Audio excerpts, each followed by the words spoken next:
Hey friends, welcome back to another episode of the Influential Motherhood podcast. I'm your host, Melissa Duncan, and as a mom and lawyer, I want to be a cheerleader for moms who don't want to give up their own goals and dreams. Around here, we celebrate moms who are making a difference and talk about ways to juggle work, motherhood, goals, faith, self-care, and more. I'm so glad you're here. The only filters we use around here are coffee filters, so pour yourself a cup and enjoy the show. On today's episode of Influential Motherhood, I'm excited to be here with Lauren Smith Brody. She has 2 kids and is the author of The Fifth Trimester, and she's the founder of a consulting company where she does a lot of corporate work, helping businesses retain women and moms. So welcome, Lauren. I'm excited to have you on the show. Thanks, Melissa. Yeah, this is going to be fun. So I love that the tagline of your book is The Working Mom's Guide to Style, Sanity, and Big Success After Baby. Because on the cover, I have kind of a love-hate relationship with that to-do list that's on the cover. I remember seeing the book after my second was born, and I saw the cover and I was like, oh yes, all those things are on my to-do list. And it was like, yes, I can absolutely attest to feeling like I need to do all of these things. It's everything from your email backlog to paint the nursery to start birth control, and then don't scream is on there. So Lauren, I know that you had a long career in magazine publishing, and I think most recently you were the executive editor of Glamour magazine, and you got to produce the Women of the Year awards, which I think is just incredible. Oh, thanks. So tell us a little bit more about you and what we might not know about you just from a Google search or your LinkedIn or your resume, and then we'll start talking about your research and work with businesses and working moms. My family would say you actually know too much about me from a Google search, but I'm an open book and always have been. It's just kind of how I run my life. And that to-do list of mine is very much not checked off. It is, some of those things are scribbled off and erased anyway. And some of them are things that I like doing too. So my background is, as you said, I worked in magazines for, I think 16 years. I grew up in Atlanta, went to school in Philadelphia, moved to New York right after just to jump into publishing in a time when that was a booming industry that it is no more.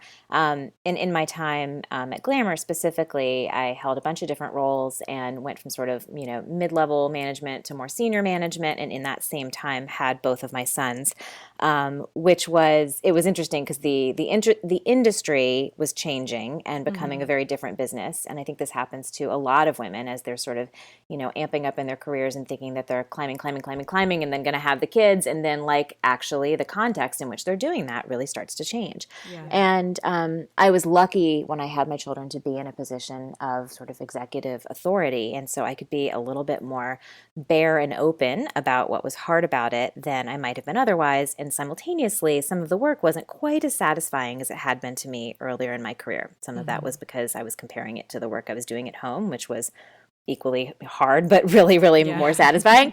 And some of that was just because the game had sort of changed and I had a smaller team and, was asking more of them and didn't want to be unfair to them in a time when I really needed to also be very fair to myself. Mm-hmm. So given the context of all of that, I, after my first son, came back to work, really, really struggled with expectations of myself, schedule, just the logistics of it all, sort of the feelings I had about myself and my competence or lack thereof, and had a real epiphany a couple of months in when a colleague came into my office and thanked me for being so open about how hard working motherhood was. Mm-hmm. And I initially thought, wow, oh God, I was sort of a young manager, have I been unprofessional? Have I just said one too many times how little I slept last night? Is there spit up on me? I'm checking my shoulders. Yeah. And then she went on to say, because you've shown me that I can do it too. And I see all these women, we're working largely with women at a women's magazine around me, and I know some of them are moms, but I don't see that. And so thank you for showing me that it's hard, but that I'm going to be able to do it too one day because I still really look up to your work. Mm-hmm. And that was a real eureka moment for me when I discovered I was going to take satisfaction in different things at work, including mentoring and sort of mentoring my colleagues and also, modeling what messy but effective working motherhood looks like. Yeah. And I had this notion right then that there was this whole fifth trimester. I had learned about the fourth trimester from Harvey Karp, who's the author of The Happiest Baby on the Block, that amazing Mm-hmm. book that tells you about recreating the feeling of the womb because human babies are born a whole trimester too early. And I thought, oh, but wait, there's also a fifth. I remembered that Harvey Karp in that book had said again and again, just get to 12 weeks and your baby will turn into like a real baby. And I thought, well, that's the same as FMLA, and that's when I go back to work. And I know my maternity leave is actually longer than most, and I have a lot of privilege here to even be able to take this long. And yet, it's pretty devastating to worry about that and know that, my baby's going to be a real baby just when I have to leave him. So this is sort of the backstory for the whole thing.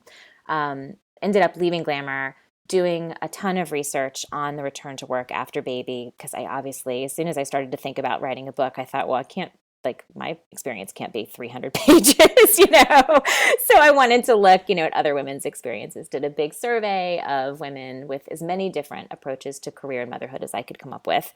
So single moms, adoptive moms, moms who'd used surrogates, single-sex moms who carried the baby, single-sex moms who did not carry the baby, hourly wage working moms, moms who worked for themselves, moms who worked at home part-time, executives, highly educated, people who had a lot less resources and fewer resources and less privilege, and found that we actually had a lot of things in common working for and against us. And so many of us had learned things the hard way that if we just shared that knowledge, we could spare each other that agony and actually start to make cultural change from within our workplaces, given that we were almost all coming back to work before we were physically and emotionally ready to be there. Yeah. So that's sort of the genesis of it. Well, I love that. And just, I can't imagine what an undertaking that was. And we'll talk a little bit about that. But it was really gratifying too. Done. I'm sure it was. But, I think the conversation that you've started about there being a fifth trimester is something that needed to be put out there into the world. So well, thank you for taking the time and work that has gone into all of this. So I'm curious, as you think back to Lauren going into your first maternity leave. So, you're pregnant, about to have a baby. What were your expectations about working motherhood then? So, before the reality kind of set in, I'm curious kind of what you thought it would be like. Well, I think I thought, I'm actually not a particularly naturally organized person. And I think I thought that if I just organized this to the extreme, it would be fine. Yeah. And really, like, I'm just a hard worker, and a kind of, most things I put my mind to, I'm able to do.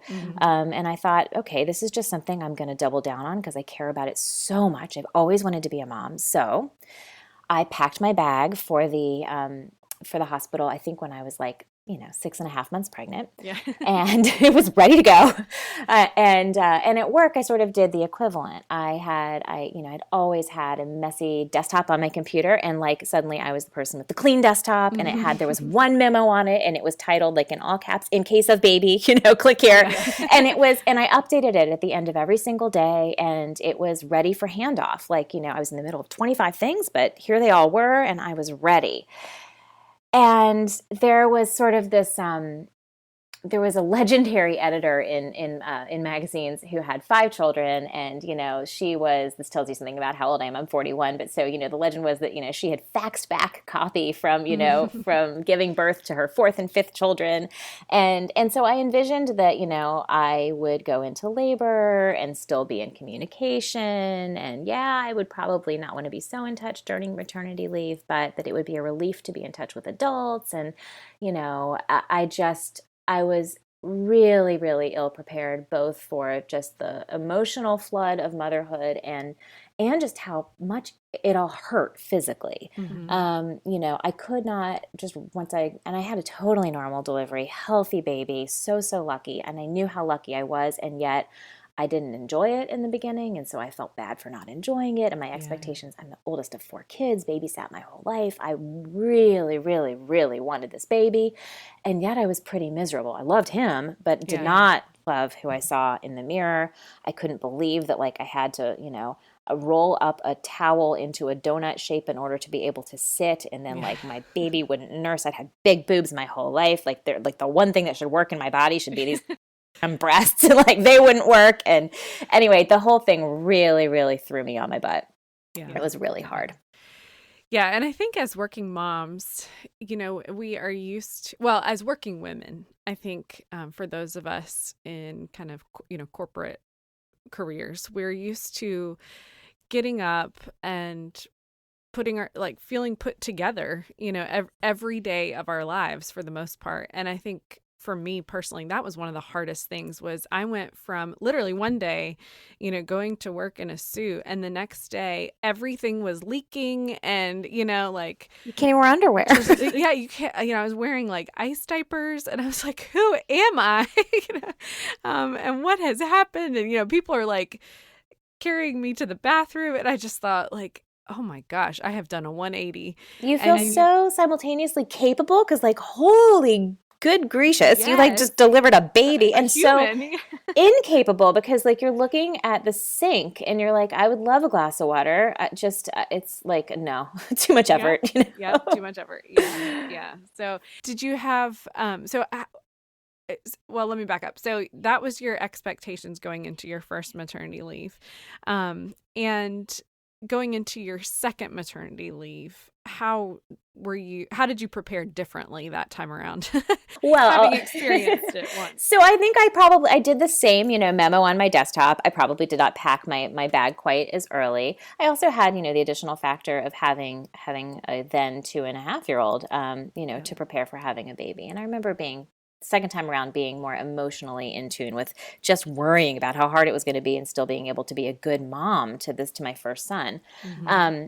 So I did end up after my first son, I did end up having what was then undiagnosed but later diagnosed retroactively to have been postpartum anxiety. Mm-hmm. And so the second time around probably around 6 or 7 months being pregnant, I felt great. Another healthy pregnancy, so lucky, but I was like freaking out that it was going to happen again. And so I got some therapy at the very end of that pregnancy. And I went, to the doctor and told her about my first experience, and she was so helpful. And she said, it doesn't mean it's going to happen again, but I'm here, So mm-hmm. for the first few weeks of my second son, Teddy's life, I went to her once a week with him in arms. And I remember she kept saying like, you seem like you're great, like, are you experiencing joy? And I was like, yeah, I'm experiencing a lot of joy. This is like amazing. I think this is what it was supposed to be like the first time. So, so I was just, it's hard to say how much of that was hormones, how much of that was just a different pregnancy, and how much of that was just that my expectations were so much more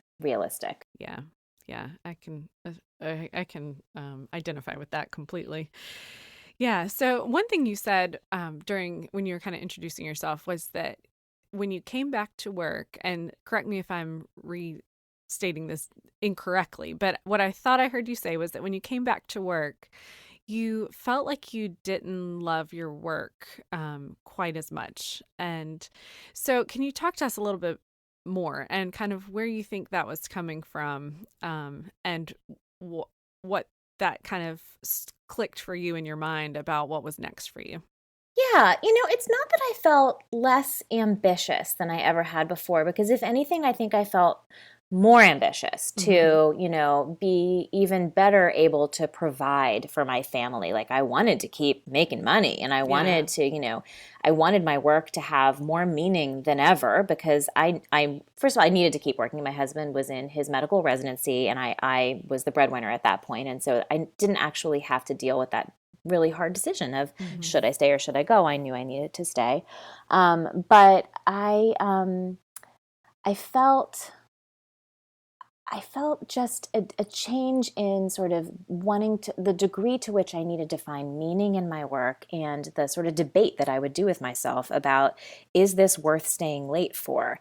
And, and so this is very specific to the job I was doing, but it's, it was Glamour magazine, and we had stories about, women's rights and health care, and, access to health care and things that were incredibly important to me. And then we also had, pages of beautiful still lifes of mascara, and all, both of those things mattered to our readers. And so mm-hmm. they needed to matter to me as a manager. And yet, if I was, asking our sitter to stay late and not seeing my baby to sign off on a page of pictures of mascara, it really was a lot harder to do than it had been before. And I didn't want to do it.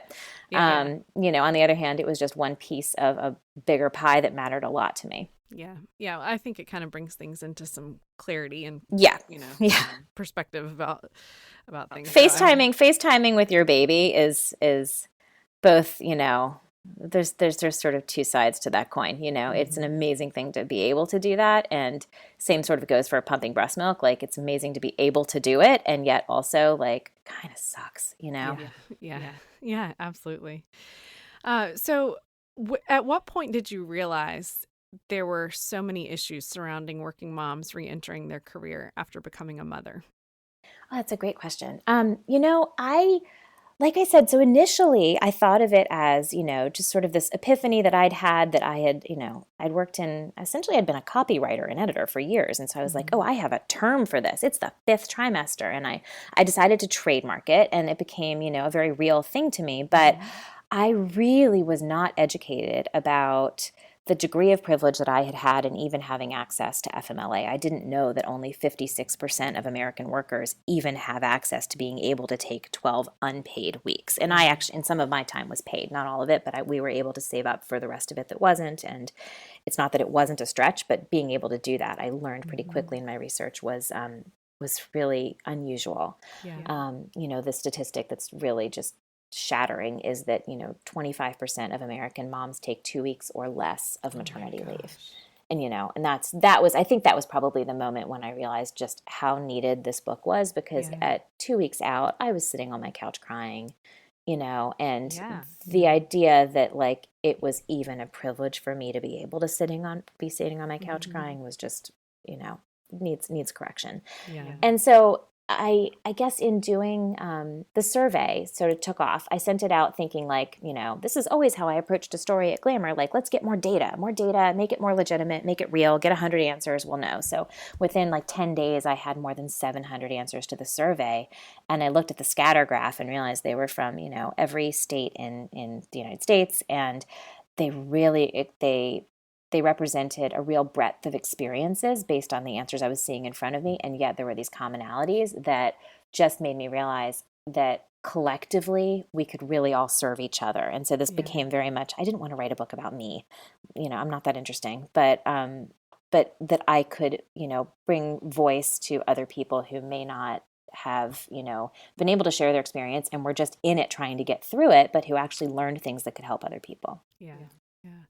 So when you started to piece together, that this is a much bigger problem than you had even anticipated.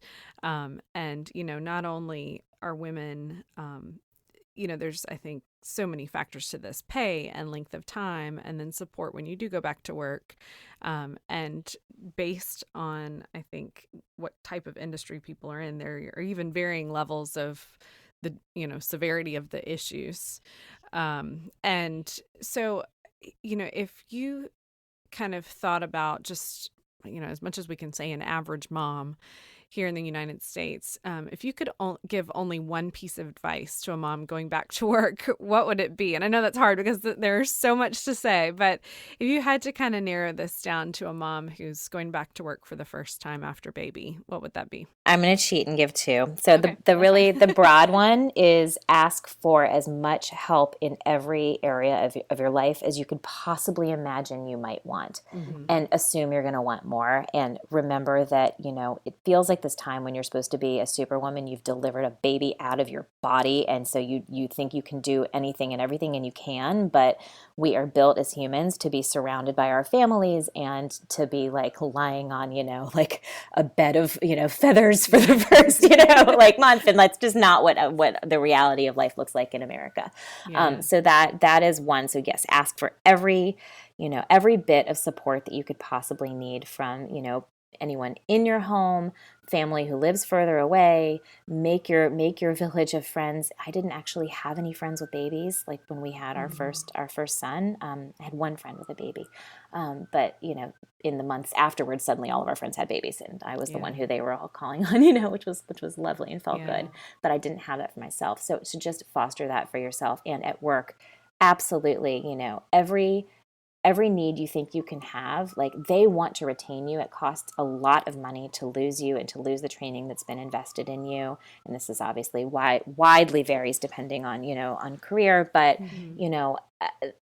they don't always know how to help you, and they certainly can't solve a problem they can't see. And so you Yeah. have to be a little bit more bare than you might want to be about what your needs are. So Yeah. that's one big bucket. And then going just much more specific on one thing, if you are fortunate enough to have a partner and to not be entering into motherhood as a single working mom, if you Mhm. have a partner, that partner needs to share the nighttime wake ups with you. Yeah. Even Yeah. if you are home on maternity leave, and I'm going to be like super binary about it, and your partner dad is like back at work, because that Mhm. is sort of a perpetuation of the wage gap that we have, is that dads typically earn more money in the United States than moms do. And so the instinct is for dad to take less paternity leave than mom takes maternity leave. And it's not just because her body is the one that gave birth to the baby. Yeah. And so it perpetuates all kinds of, wage discrepancies moving forward. But it also, just in the immediate sense, when dad's back at work and mom's home with a 3-week-old baby, mom thinks like, oh, well, he has to work the next day, I'm going to let him sleep tonight. And your job the next morning, keeping alive a human baby, Yeah. is Yeah. an incredibly vitally important job that matters just as much as his. And the research all shows that you really do need to get 2 nights of sleep in a row to be like fully functional. And if Mhm. you're nursing, like that's just not really probably going to Yeah. happen. But what you can do is you can take the bare minimum, which is 2 REM cycles of sleep back to back, which is about 4 hours. It's like three and three Oh, quarters okay. hours to four and a Yeah. quarter hours. And if you can switch that off with your partner, do. It will, he will be fine the next day, and you will be okay the next day. Yeah. And that's really what needs to happen. There's all kinds of research that shows that when dad participates in the nighttime wake ups, it actually it's supportive of the marriage, it's protective of the marriage. Dad has a better bond with baby. Mom is less resentful. Dad's actually more emotionally satisfied because mom is not resenting him. It's like crazy when you read the data. And then when you're living it, you think like, oh, I couldn't possibly, but you could. Yeah. Yeah. That is a great point, and one that, I know in my first maternity leave, I was like, okay, you got to go to work. You sleep, I'll get up. But the second time around, like you said, especially with a toddler at home, you think, I can't keep all these humans alive on like an hour and a half of sleep, No, and you can't go you back to know? sleep at 7 in the morning for that first No, nap, because you've got a no. 2-year-old or whatever Yeah, running who around, is like raring and ready to go. So, climbing the pantry shelves to get yeah. Cheerios. Yeah, that's great advice. Hey friends, popping into this fun episode to remind you to take a quick second to subscribe to the show so you never miss an episode. And don't forget, you can also sign up for bonus episodes and content from my monthly newsletter at melissaduncan.com/join. Thanks for listening, and let's get back to the show. And when you're talking about your coworker who thanked you for being so open about it, I do feel like there is so much that's not said at work about being a working mom. And so therefore the assumption is that it's either easy, or that it's almost like, well, when I'm at work, I am losing my identity as a mom, to my coworkers. Like I need to downplay the fact that I'm a mom. And then when I'm at home, I need to let go of the fact that I work, and I think for moms, that is a really challenging expectation and transition to be expected to make, because the reality is, when I'm at work, I am doing my best work, but I'm also thinking about my kids. And if daycare calls on my cell phone, I'm going to step out of the meeting and take the call.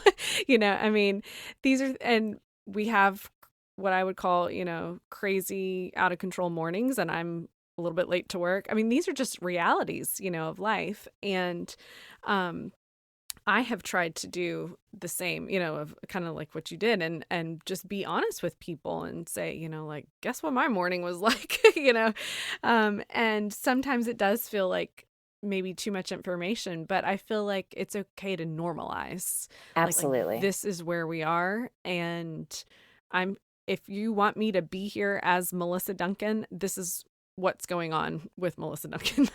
So um, I firmly believe that if you show that something is hard, but that you're still doing it, you're still mhm. able to do it, you get through it, you do good work, that is so much more meaningful Yeah. than doing good work that hides the hard. Yep.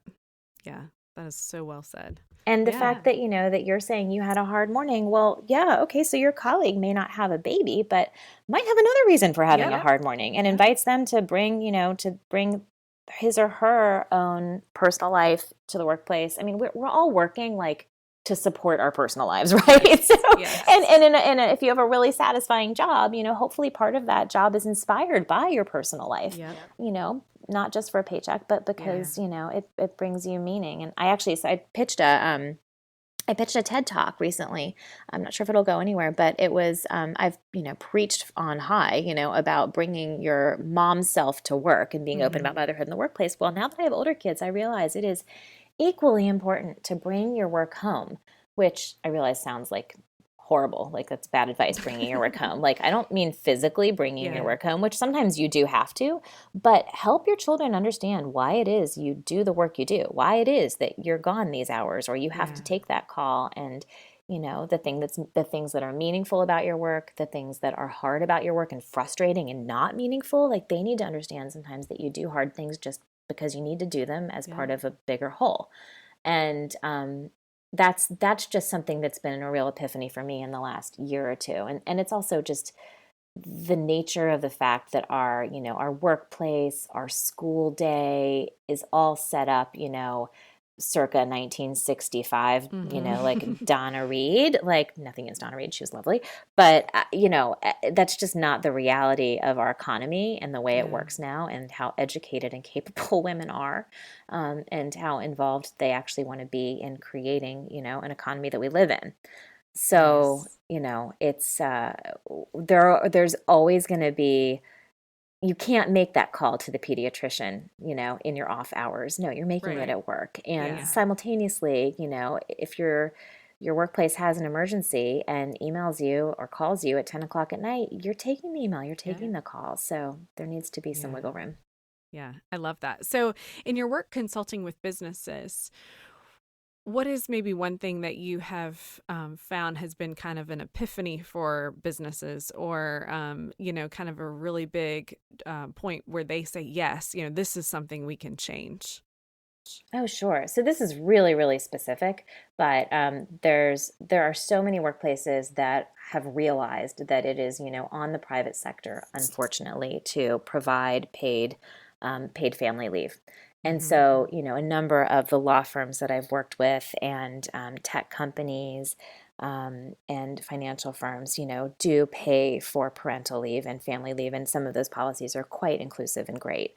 What they sometimes neglect to realize is that there's a lot of income that is just like missing, when you Hmm. work in an industry that is, based in billable hours, or if you happen to have your baby and be out on maternity leave during a time when like it's like the biggest, sales time of the year. If you work on Yeah. commission at all, if you work in a bonus driven business, and that is all just money that is like missing and left. There's also Hmm.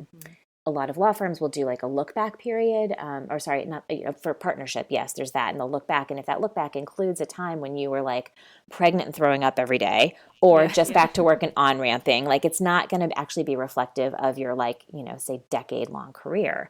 Right. Same with, trying to figure out, how do you annualize a lawyer's hours, for the time they're out on maternity leave. It is Hmm. fantastic that, these hours get to count. However, if you're annualizing based on, that like almost year of pregnancy and the few months after returning, it's not really accurately representing the intensity of this person's, potential work. So Yeah. that's one epiphany, and they're, like every place I go, they're like, we didn't even think of that. That's thank you, and they want to fix Yeah. it, Yeah. you know.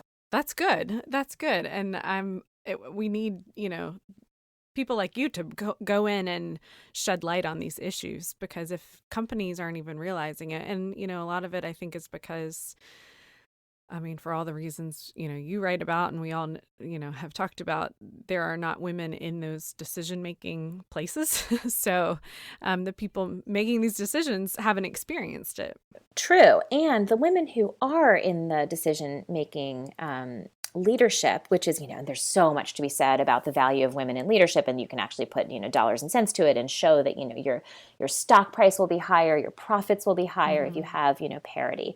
Our GDP would be higher in the United States. But another epiphany that I've had, in the last probably 18 months, giving some of these talks and interacting with audiences, is that the women who are in leadership are so often the ones who are responsible for sponsoring all of these, younger or just more junior parents. And so Mm-hmm.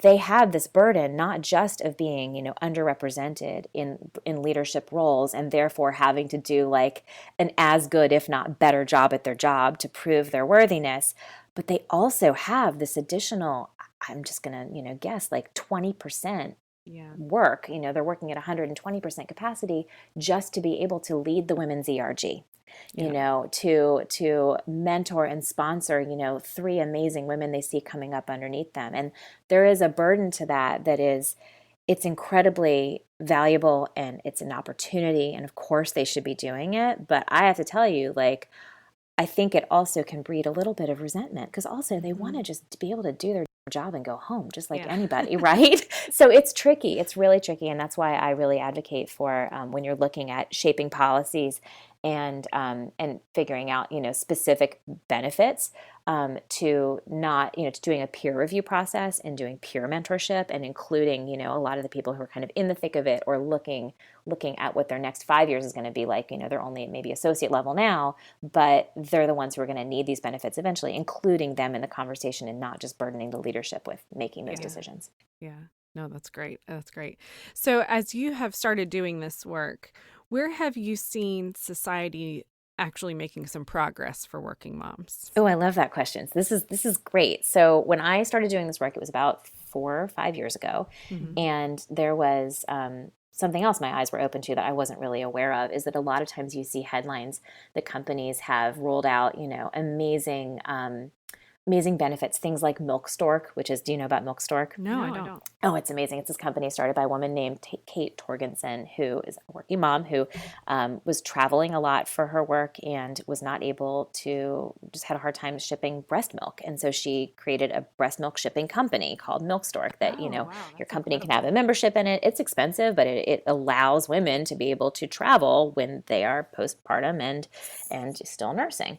Um, anyway, so these companies are getting, headlines for offering these amazing benefits like that, or for suddenly, going from having, 6 weeks of paid maternity leave to having, 4 months of paid parental leave for all, and amazing. Yes, shout that from the rooftops. But when you dug into it, a lot of these companies only gave those benefits to the people at the very highest level, and it didn't actually hit their broader workforce, which, as you can imagine, a lot of Yeah. support staff is female, and most hourly wage workers are female. Yeah. So and most hourly wage workers are underrepresented minorities. So they're getting the headlines, but the actual benefits were not, benefiting really as many people as they should.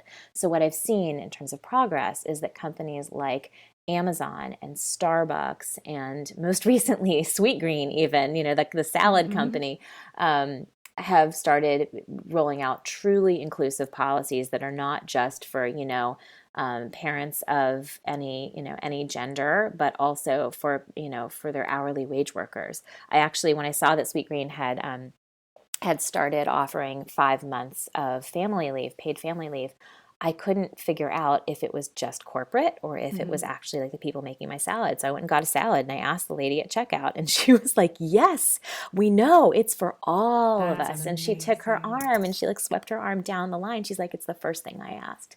So being Oh, inclusive just makes it so clear that this is not just, this is not just something that people with money and privilege should have access to. This is actually a Yeah. human right, and it's Yeah. something that should be That's handled amazing. at a federal level. It shouldn't have to be on private America. And seeing these private companies set an example that is truly inclusive and shows that this is just what human beings should do for human beings, I Hmm. think is, a real wake up call. Yeah, absolutely. Well, and it goes back to what you were saying about, having a village. I mean, I think that, the more privileged populations where traditionally we're getting at least some of these benefits Yeah. are the ones who had the luxury of, having parents around who were, retired or didn't have to work and could help. And so, with families from lower, socioeconomic status, those are the folks who, even the older parents are still having to do some sort of work. And they don't have that same kind of village who can just step up and, if they have to go back to work at 4 or 6 weeks, um, Well, and when they and compare their salaries to what childcare costs, I mean, right. even for somebody, in as a well-educated, person in a what's so-called white-collar job, Hmm. doing that math is very startling to see that, Yes. after taxes, like probably what you're making is not that far off from what you're paying Yeah. for childcare. Now, I don't know why we don't, that seems to be something a comparison that women kind of look at their Hmm. own salaries as opposed to looking at total household income or perhaps Yeah. their partner's or husband's salaries. But if you're an hourly wage worker, like you're going to be paying at least as much for childcare Oh, as yeah, you're at least. making Yeah. Yeah. So that's where we've made the most progress. Where do you think we have the biggest work to do? federally. Yeah. Um, I was really, really fortunate to be at an event with Kirsten Gillibrand, who, of course, is running for president. Hmm. Um, and she was talking about, obviously, the importance of paid parental leave, paid family leave. And she has been a staunch advocate for this for years. She has proposed something called the Family Act, which is set up in a way that we all pay a tiny payroll tax into a fund and all have access to family leave for everybody, whether it's for caring for elder care or for a new baby, moms, dads, however your family structure is set up. Hmm. Wonderful, wonderful plan. But the big but is that it's a 12-week plan. And that's also what we have here in New York State where I live. Hmm. And I've looked recently at where that 12 weeks came from, the idea of it, because it is interesting. Like it is a trimester, right? It's the end of the Yeah. fourth trimester. And when FMLA was first passed in 1993 by Bill Clinton, it was actually after 9 years of being proposed at varying degrees that were much higher. It was meant to be 26 weeks of paid leave, Oh, wow. which would put us, pretty much, in keeping with what other countries around the Yep. world offered then and offer now. And it would make a lot of sense and is actually based in science. That's the point at which your body is really starting to heal and you are more Hmm. protected. 6 months of paid family leave has been shown to be protective for the mom against mood disorders. It's protective for baby's health because baby's more likely to be vaccinated on time because parents can get to appointments.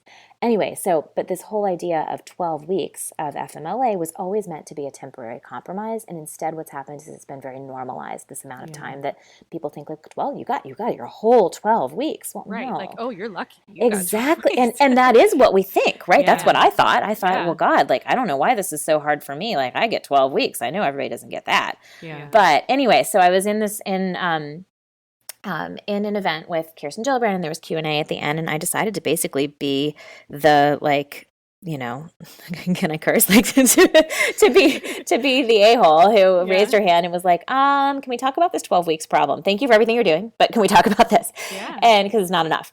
And she basically initially was like, like basically short of saying like simmer down, she was like, I think we should just be grateful for what we've got. And then she was like, no, you know what? You deserve better than that. And we all do. And it's just that nobody's actually ever asked me that question before. And she went on her feet to think of two potential solutions that would get us past 12 weeks. And they're not perfect solutions, but Hmm. she was on the fly coming up with it. And I was so impressed by that. Yeah. That's awesome. And she was like, you deserve an answer and you're right.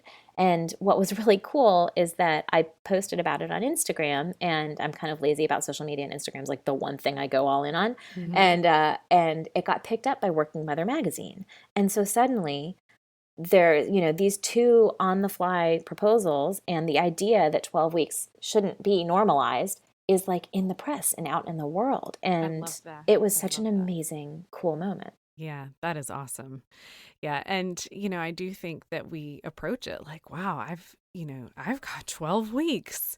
But especially I think when it's your first time coming back. Yeah. I mean, I remember my oldest son, I think he smiled at me for the first time, a genuine, like not a just kind of happenstance smile, like 1 or 2 days before he started daycare. And that crushed me. I thought like he's coming into this, as you referred to, the payoff. The real, you're a real baby now, and now I have to leave you every single day. And I remember being so afraid that he wasn't going to know who I am, like he's going to be confused about who his mom is. And I mean, once you've gone through it once, especially twice, you realize like they definitely know who their mother is. No, mom, mommy, mom. Yeah. They know. It happens so much now. My husband will even start going, mommy, mommy, mommy. In the middle of, both of them, my boy's saying it just because he knows I'm like, what? We had to train our kids and each other to be like, ask your nearest parent. Yeah, I know. But that's crushing, coming back. But you feel bad saying anything, I think, because it's like, well, I should be grateful I have 12 weeks. So yeah. Well, thank you for stepping up and raising your hand. And I'll be a squeaky wheel any day. Good. Me too. So we're almost done. So I want to ask you a couple of kind of personal questions about being a mom. So what is your favorite mom hack? What makes life easier for you and your family? Oh my gosh. Okay, let me think. Okay, so this is maybe when my kids were a little bit smaller, but I have terrible eaters. They just don't eat. And my husband and I, we live in New York. We love eating interesting foods, and my kids don't eat. They eat like buttered carbohydrates, basically, and slices of apple or banana if I'm lucky. And so we constantly have a refrigerator full of leftovers. And one thing that I've found that sort of like elevates the meal for them is we typically now all eat together, but when they were younger, they needed to eat earlier than my husband and I would get home from work. And or I would need to throw something together fast. So I would go into the fridge and take whatever leftovers we had and like cut it into little pieces. And there would be like some cubes of cheese, and there would be some slices of, banana, and there would be, pretzel chips dipped in hummus. And, if there was pizza, well, I would like cut it into like little miniature, squares and lay it all out on like a big cheese board that I have, and we would call it buffet. And they thought it was amazing because they didn't have a plate put in front of them that they had to eat. They were able to choose from among the like many delicacies that were actually leftovers. So I would say kid buffet is a good hack. That might be one of the best ones I've heard in all of these episodes that I've done. I love that. And it's hilarious. They beg for it. I'm like, really? Yeah. Okay, you can have leftovers. Well, because they have the control over it, and I love that. That's great. So as a busy mom, and, you are so involved in this work, and of course in your family, how do you find time to recharge, and what does that look like for you? Oh, I love that question. So that's actually one of the things that I teach in the work that I do is, like when you become a mom, especially early on, like, me time and self-care, which has become so like hashtag self-care lately is, that is just not going to look like what it used to be. You're not necessarily going to train for a marathon this year and take, your 3 hours of running, on the weekends. You're not going to go get a massage even monthly. Maybe you are. If you are, like, more power to you. Great. Yeah. But so it's really for me, and this has stayed true. My boys are now 8 and 11, that I have to reframe the things that I do to understand what I'm choosing that is caring for myself, even if it is not like a solo activity with like aromatherapy, right? That's just not, it's not even really happening, and that's okay. I mean, yes, I try to exercise now as much as I can, but if you can, multitask, double dip, if you're commuting to work, but you can walk there and that can count as your exercise, yes, like absolutely that counts as your exercise. If you are at the grocery, shopping, which is a chore, but you get to go to the market that you really like and you're picking out the organic organic, pears to make into baby puree for your baby because you've chosen that one of the tasks you actually want to do is making homemade baby food. This is only if that's your thing. Yeah. But then fine, squeeze the pears, enjoy smelling them, and realize even if your baby's in the stroller next to you, just because you're doing something in service to somebody else doesn't mean it isn't also in service to yourself. Yeah. So I would say a lot of it is, I do find time for myself now that my kids are older and can read a book or watch TV or whatever while mommy does the Peloton. But all that other stuff counts too. Date night, which is, just going out on a Saturday night with my husband, just because it's with my husband doesn't mean it's not self-care. It absolutely is. Yeah. Yeah. That is so true. I think it's all about kind of expectations and perspective. Yeah, so much of it. Yeah. Because my self-care has never looked like anything I've seen on Instagram. No, I know. I just love everything that you're doing, and I want to thank you as, a working mom, and just for continuing these conversations and taking this into businesses. This is something that is, not anything for just you to undertake, but I know you've done so much work around this and are making a tremendous difference. Oh, so thank you for that. Oh, I think you are too, and we all are. If anybody's gonna, the burden shouldn't have to be on moms to make this cultural change, and yet who's gonna do it but us? And we're gonna do a good job. So that's right. Thank you. That's exactly right. So tell everybody where they can get the book and where they can follow you on Instagram, since you said absolutely, you like to connect there. I do. So books on Amazon or any independent bookstore, bookseller. It's in paperback now too, which is nice. And it's called The Fifth Trimester. And on Instagram, I am at The Fifth Trimester. And there's a lot of resources there of events that I've done, and also just statistics and things that I've written that you can get for free, certainly. But if you're interested in having me come to your company, DM me there or email me at lauren@thefifftrimester.com, and I'd be happy to talk to you and to see if we can make some change where you work. Wonderful. Well, keep up the good work. Thank you again, and thanks for being on the show. Thanks, Melissa. I really appreciate it. I'm so grateful for Lauren helping lead the way in shining light on going back to work and how she's involving employers to help make changes.